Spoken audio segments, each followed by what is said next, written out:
الحمد لله وحده والصلاة والسلام على من لا نبي بعده أما بعد فأعوذ بالله من الشيطان الرجيم بسم الله الرحمن الرحيم سبحانك لا علم لنا إلا ما علمتنا إنك أنت العليم الحكيم رب اشرح لي صدري ويسر لي أمري واحلل عقدة من لساني يفقه قولي أو كالذي مر على قرية وهي خاوية على عروشها قال أنى يحيي هذه الله بعد موتها فأماته الله 100 عام ثم بعثه قال كم لبثت قال لبثت يوما أو بعض يوم قال بل لبثت 100 عام فانظر إلى طعامك وشرابك لم يتسنه وانظر إلى حمارك ولنجعلك آية للناس وانظر إلى العظام كيف ننشزها ثم نكسوها لحما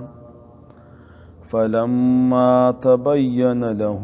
قال أعلم أن الله على كل شيء قدير.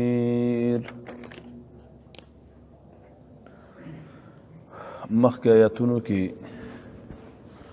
د دوه قسمه خلقو ذکر وشو چې یو اصحاب الرشد او هدایت والو او بل اصحاب الغی او بدبخت خلقو. د دې د تفصیل لپاره مخکې آیات کې بیا یو واقعه بیان شوه. اوس په دې آیات کریمه کې بله واقعه بیانېږي. اصلا مخکې آیات کې مناظره او مباحثه وه د ابراهیم علیه السلام د نمرود باچا سره چې د هغې تفصیل مونږ کړی و. نمرود د بابل ښار بانی هم و او بادشاه هم و او بابل ښار دا واقع په عراق کې او نمروز دا په اولاد د نوح علیه السلام کې راته او اصلا نوح علیه السلام ته آدم ثانی هم وی ځکه چې نوح علیه السلام قوم رب العالمین ټول ختم کړو د نافرمانی د وجنه او په کشتۍ کې ورسره 3 بچي او 6 تابعدار رب العالمین بچ کړي وو. نو د نوح علیه السلام 3 زامنو یو حام بل سام او بل یافس. نو بعضی مورخین لیکلی چې دا نمروز د حام زویو او دویم قول دا دی چې نه دا د سام زویو. نمروز د ربوبیت دعوه کړې وه او ځان ته به رب ویلي او لویه بادشاهي رب العالمین ورکړې وه. په دغه قوم کې قحط راغی او ټول خلقو توجه د نمروز په طرف شوه، لیکن نمروز ته به چې خلق پیش کېدل نو څه تپوسونه به یې کول چې کله ابراهیم علیه السلام نه تپوس وکړه چونکه ابراهیم علیه السلام د الله نبیو عقیده توحید وه. نو صفا خبره ورته وکړه چې رب زما الله دی، رب زما هغه ذات دی چې د ځمکې او اسمانونو پیدا کوونکی دی. په دې باندې مباحثه وشوه په مباحثې کې بنابر تفسیر اخره چې غوره قولو دوارو طرف نه دعوی پیش وي د ابراهیم علیه السلام دعوه چې رب العالمین ژوندي کول او مړه کول کوي، او د نمروز دعوه چې نه دا کار زه کومه، او د جیل نه 2 کسان راوویستل او هغه داسې کسانو چې په هغې باندې د پانسۍ حکم شوی، نو یو یې قتل که او بل یې ژوندی پرېښوده. لیکن علما مفسرین لیکي چې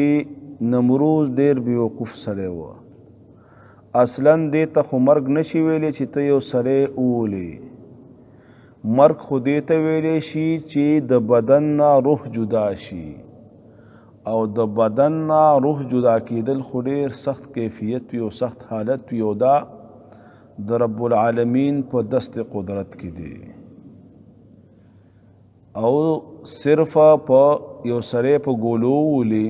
یا بل څه وشي نو په دا تا مړ نه که. بعضې اوقاتو کې یو سړی 20 ډزه ولګېږي لیکن مړ نشي. مرګ د رب العالمین سره دی او مړه کول رب العالمین کوي، او دا د هغه په دست قدرت کې دي. نو دوارو طرف ته دعوی وشوي. ابراهیم علیه السلام د خپل دعوی د اثبات دپاره دلیل پیش که چې رب زما هغه ذات دی چې نور راخیجوي د مشرق نه، نو که ته چېرته ځان ته رب وې نو لاړ شه او نور د مغرب نه راوخیجوه. په دې ځای کې د سره جواب نه و. مفسرین لیکي چې د سره خدا خبره کېدی شوه چې دا ویلی چې دا کار زه کوم، لیکن رب العالمین دته د خبرو توفیق ځکه ورنه که چې دا په باطله وه، او باطل پرست سره رب العالمین تعاون نه کوي، هغه ته جوابونه نه ښیي، هغه ته د خبرو طریقه نه ښیي. او بعضی مفسرینو دا لیکلي که چرته دا خبره کړې وي چې دا کار خو زه کوم د انور، نو د سره ناست چې کوم ملګري و د ده نه مشرانو، که په خوله ورته نشي ویلی نو زړه کې به ضرور ویلي وو چې جاهله ته نه وي او دقه انور راخاته، او یو وخت به راشي چې بیا به نه بیا به هم دقه شان د انور راخیږي. او دویم قول بعضې مفسرینو دا لیکلی دی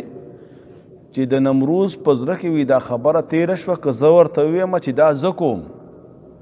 او ستا رب دی د مغرب نه راوخیجي. نمروز ته پته لګېدلې وه چې دا خو نبي دی، که ده د رب نه دعا وکړه وبشي هغه شان چې څنګه دا غواړي، لہذا خاموشه پاتې شو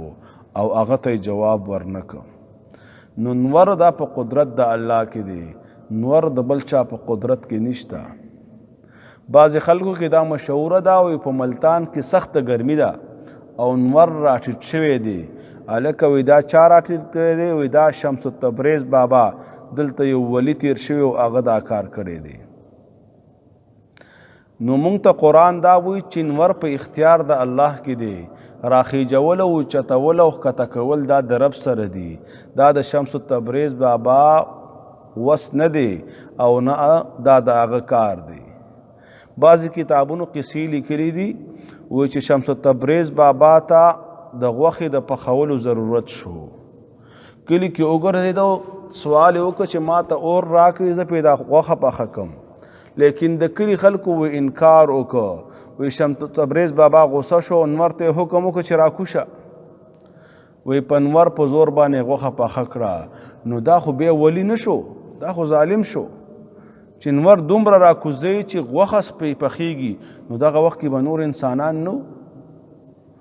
نور حیوانات به نو، ماشومان به نو، دا خو به هر څه هغه تباه کړي. وایي د دغې وجې نه اوسه په ملتان کې سخته ګرمي ده، ځکه شمس التبریز بابا انور راکوز کړی و بې پوره نه دی ختلی. د مثنوي مقدمه ده هغې کې یو خبره لیکلې ده، وایي شمس التبریز 2 کسان تیر شوي دي. یو شمس التبریز بابا د الله ولی و او هغه اصلا د امام رومی شاګرد و، دا مثنوي چې چا لیکلی دی، او هغه ډېر پخوا تیر شوی دی، ډېر نیک سړی و، ډېر د الله ولی و. او دویم شمس التبریز بابا چې کوم په ملتان کې و دا سنیم نه و،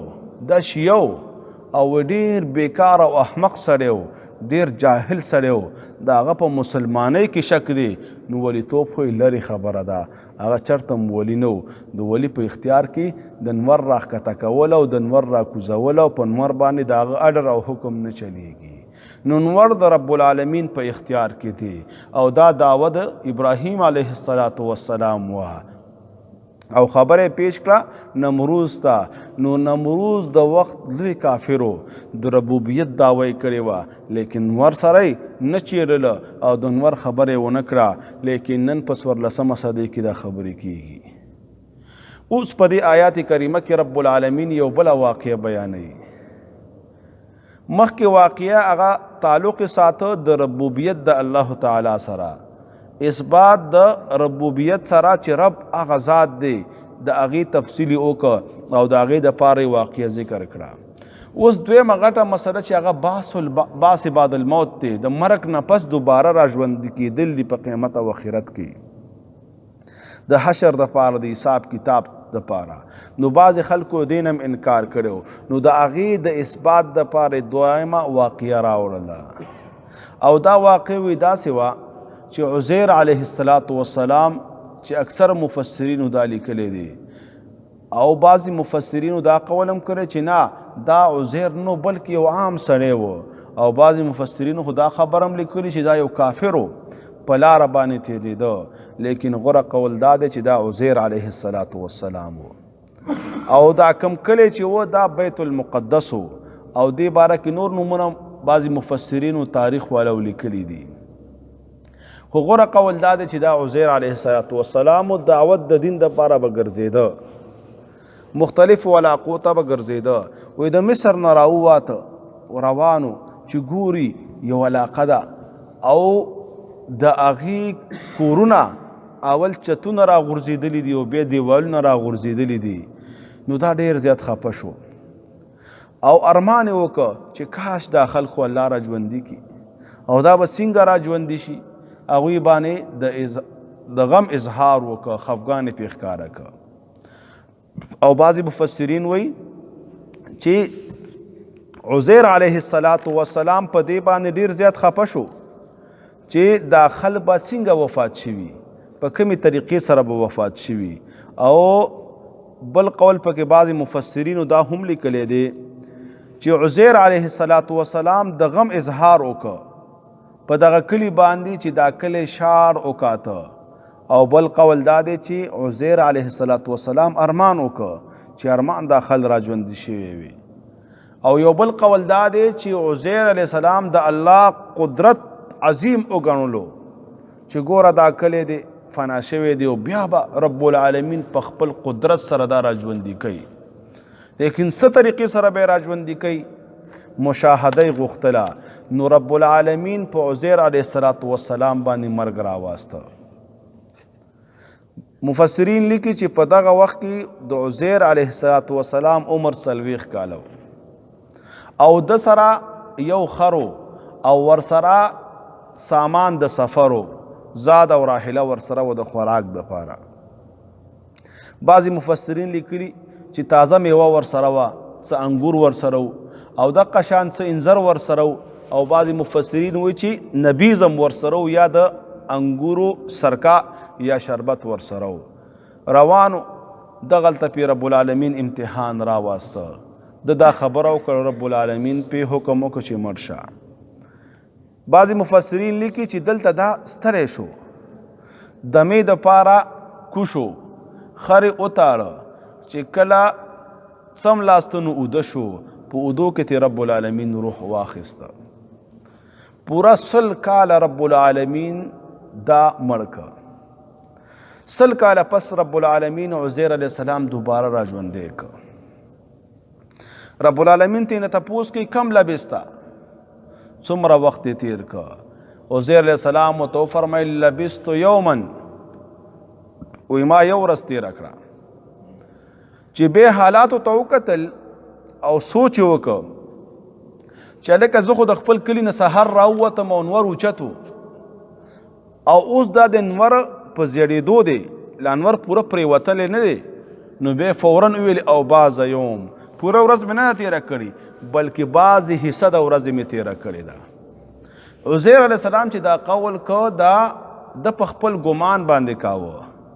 د خپل سوچ مطابق یې کاوه،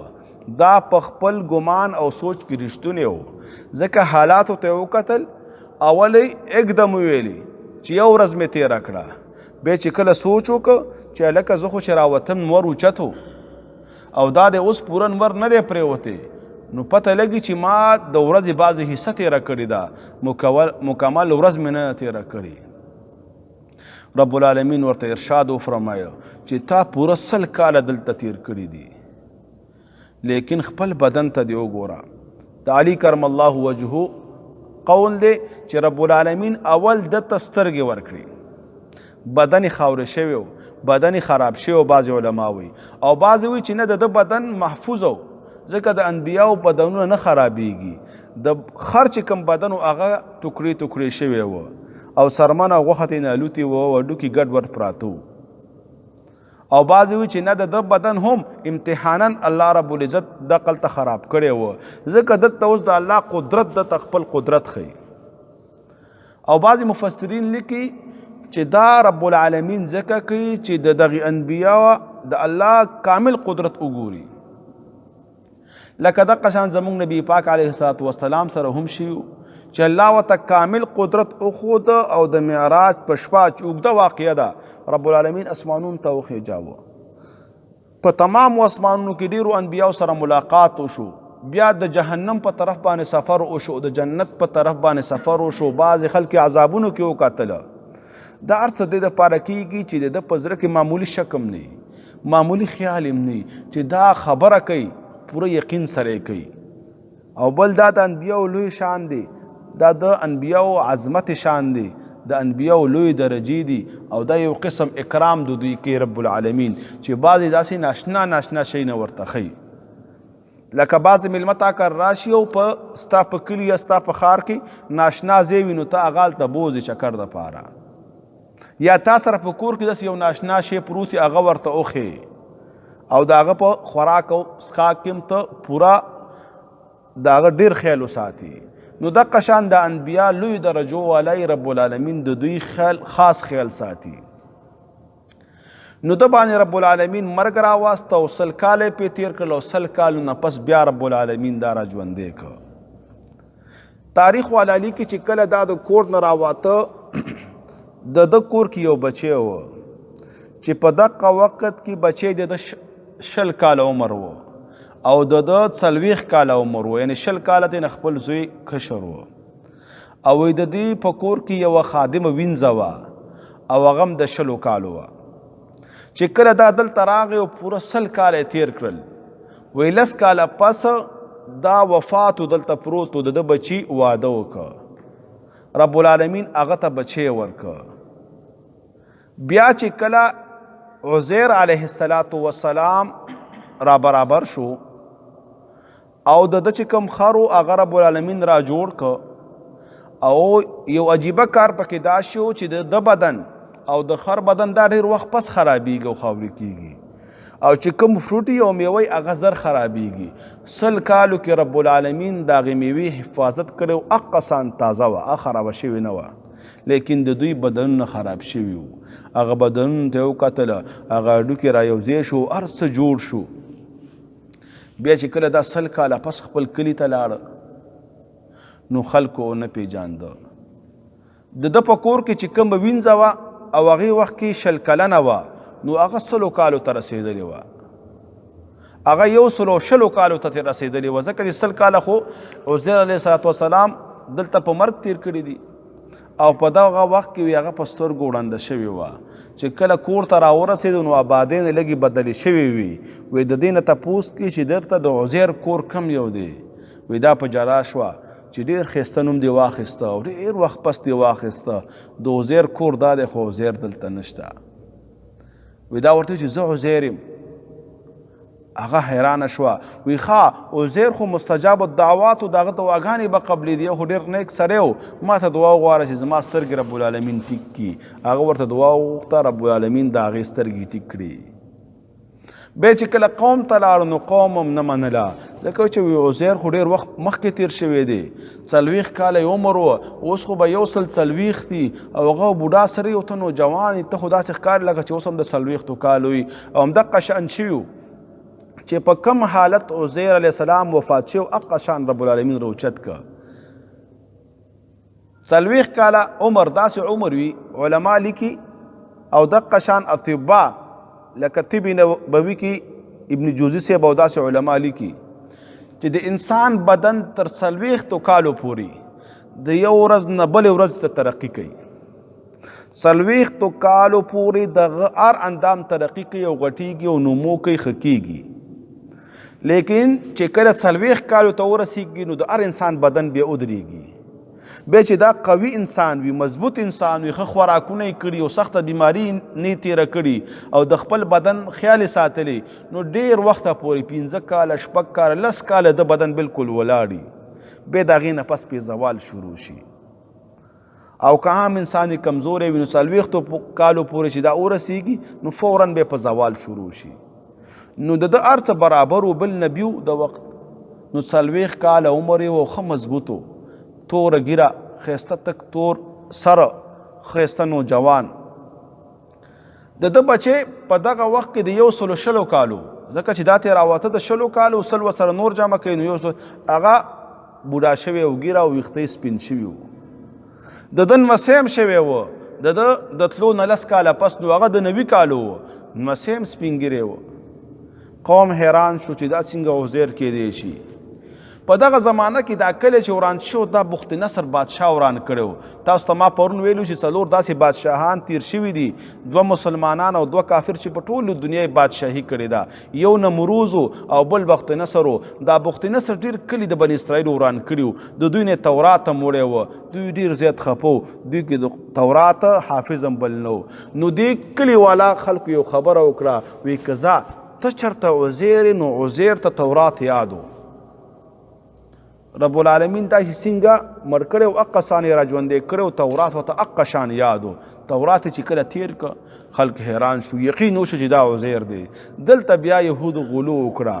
وایي 40 کاله کې تا کې هېڅ تبدیلي نه ده راغلې 100 کالو کې او یو 140 کاله عمر دی وایي ته خو د الله زوی عزیر ابن الله نعوذ بالله من ذلک نور خلک هم ورته حیران شو چې ګوره 40 کاله عمر داسې ښکاري لکه 40 کاله عمر دی او دغه شان هم ځکه 100 کاله خو د ده په مرګ تیر شوي و هغه خو د په ژوند کې نه حساب شوي نو بچی د ده 120 کاله و نمسی 90 کاله و او دا خپله د 40 کاله و رب العالمین د ده دا مثال ټولې دنیا دپاره دې دپاره پیش که چې بعث بعد الموت شته او دا 2 واقع د دې لپاره بیانېږي علما فرمایي چې 2 شیزونه ډېر زیات اهم دي یو خپل رب منل یو دوباره ژوند منل چې کله یو انسان دا 2 اشیا مني نو دا به کلم بیا خطا نشي دا به کلم غلطه لار اختیار نه کړي چې ته دا مني چې رب زما الله دی نو بیا به د رب کتابونه مني د رب را لیږلي شوي پیغمبران به مني او بیا به دا چې مني چې دوباره مرګ شته نو هر څه حساب به در سره کېږي د ذرې ذرې نو خامخا په دنیا کې بیا ډېره ښه زندګي تېرې او کالذي مر على قرية وهي خاوية على عروشها او کالذي او آیتا نه دی لیدلی په شان د هغې کس دا کاف بعضې وایي چې دا زائد دی او بعضې وایي دا کاف اسمی دی په معنا د مثلو سره آیتا نه دی لیدلی په شان او په مثل د هغې کس مره چې تېرېدو علی قریة په یو کلي باندې دا کلی بعضې وایي چې دا بیت المقدس و او بعضې وایي د هغه کلی چې مخکې د هغې ذکر وشو چې د کلی والا باندې رب العالمین جهاد فرض که او دوی اوتل وهم الوف حذر الموت د هغې مخکې بیان تیر شوی دی وایي د هغه کلی و نور مفسرینو مختلف نمونه ذکر کړي دي وهي خاویة على عروشها خاویه په 2 معناګانو راځي یو معنا د خاویه را پریوتې او نسکور شوي ته وي او بل خاویه په معنا د خالی سره راځي دلته معنا دا را پریوتې وهي او دارا پریوته والا عروشها پچتونو خپلو باندې. چې کله په یو آبادی کې انسان نه اوسیږي نو هغې باندې ډېر بارانونه او سیلابونه راشي نو اول چت راوغورځېږي لاندې. چې کله چت راوغورځېږي بیا پې د پاسه دیوالونه راوغورځېږي نو هغې طرف ته اشاره ده. وهي خاویة او هغه را پرېوتې او نسکور علی عروشها په خپلو چتونو باندې. قال او ویلی دی عزیر علیه السلام انا یحیی. دلته انا په معنا د کیفه دی. انا یحیی یعنی په کم کیفیت او په کمه طریقه یحیی را ژوندی بکی هذه الله هذه دغه قریه والا الله رب العزت به څنګه را ژوندی کی بعد موتها وروستو د مرګ د دینا. فاماته الله 100 عام نو مرګ راواسته الله رب العزت په دغه عزیر علیه السلام باندې 100 عام سل کالا ثم بعثه بیا را پورته که. قال وتو فرمایل رب العزت په واسطه د فرشتو کم لبست څومره وخت تیر کړی دی. قال ویل دا لبست یوما ما یو ورځ تیره کړې ده. به چې کله ښه سوچ وکړو کله یې ښه فکر وکړو چې هلکه ګوره چې زه راوتمه نو نور راوچتو او دا د اوس زرې مازدیګر دی لا ورځ ختمه شوې نه ده نو فورا ویل یو بعضه یوم او یا بعضې حصه د ورځې. قال او ورته ویلې رب العزت په واسطه د فرشتو بل لبستا بلکې تا وخت تیر کړی دی 100 عام پوره سل کالا. نو فانظر بس اگورا الى طعامک خوراک ستاتا و شرابک اسکاک ستاتا لم یتسنح چی ندے خراب شوی. لم یتسنح کی دا ها چی کم دا دا نفس کلمی دا داغی وجه چی پی لم داخل شو ناغی تی جزم ورک. وانظر اگورا الى حمارک خرخ پلتا خر و دا سراب لیکن دلتا خر ټوکړي ټوکړي شوی و خاورې شوی و. ولنجعلک او د پاره چې وګرځو مونږ تعالی را آیت للناس نخه د خلکو د پاره یو لویه نخه. د دغه وجه نه بعضې مفسرینو لیکلي چې په خر باندې سورلي کول دا سنت د انبیاو دي. وانظر الی العظام وګوره د هډوکو ته کیف ننشزها چې څرنګه خوځو مونږ هغې لره. ننشزها ویلی شي حرکت ورکول د خپل ځینه پورته کول ګډ وډ پراتو. ثم نکسوها لحما بیا اغوندو مونږ دې ته غوښه راخوځو. اول د هډوکو دانچه جوړه شوه بیا رب العالمین هغې ته غوښه ور واغوستوله بیا د هغې رګونه او پلې وغیره رب العالمین ته یې نه روغ خر جوړ که. فلما تبینا نو بس هر کله چې ښه ښکاره شو د لره قال اویل عزیر علیه السلام اعلمو زه پوهېږم ان الله چې یقینا الله رب العزت علی کل شیء قدیر په هر یو شي باندې قدرت لرونکی دی. دا د رب العالمین کمال قدرتو چې قدرت وښودل چې ګوره کم شی زر خرابېږي چې هغه میوه وه د سره څه انګور او څه انځر و هغه نو خراب شوي او کم شی چې زر نه خرابېږي بلکې ټیم علي لکه خر شونو هغه خراب شوی و او ډوکې ډوکې شوی و. دلته په عزیر علیه السلام باندې چې کوم مرګ راغلی و دا د نیټې مرګ نه و بلکې داسې یو امتحان او خرق العادت شو. بس ته به ګوري. او کالذی مر علی قریة او آیت نه دی لیدلې په شان د هغې کسه مر چې تیر شوی علی قریة په یو کلي باندې وهي خاویة او هغه پرېوتی و علی عروشها په خپلو چتونو باندې. قال اویلی عزیر علیہ السلام انا یعنی کیفا انا یحیی هذه الله څرنګه به را ژوندی کیدي کلي والا لره الله رب العزت بعد موتها وروستو د مرګ د دینا. فاماتن مرګ راوسته الله رب العزت په د باندې 100 عام سل کالا ثم بعثه بیا را پورته که د لره. قال اویلی الله رب العزت دتا وروستو د را پورته کیدونه کم لبستا څومره وخت تا تیر کړو دلته. قال اویلی دا لبست یوما ما وقت تیر کرے دلتا یو ورځ او بعض یوم او یا څه حصه د ورځې. قال اویلی الله رب العزت دتا بل لبستا بلکې تا وخت تیر کرے دلتا 100 عام سل کالا. فانظر نو بس اگورا الى طعامک خوراک ستاتا و شرابک اسکاک ستاتا لم یتسنا چن دے خراب شوی. وانظر اگورا الى حمارک خپل خرتا ولنجعلک او دې د پاره چې وګرځو مونږه تعالی لره آیه للناس یو لویه نښه د پاره د خلکو وانظر وګوره الی العظام هغه هډوکو ته کیف چې په کومې طریقې سره ننشزها خوځو مونږ دې لره ثم نکسوها بیا اغوندو مونږ هغې ته لحمن غوښه فلما تبین نو بس هر کله چې ښکاره شوه له دغه ته د عزیر علیه السلام ته قال وویل عزیر علیه السلام اعلمو چې زه پوهېږم ان الله چې یقینا الله رب العزت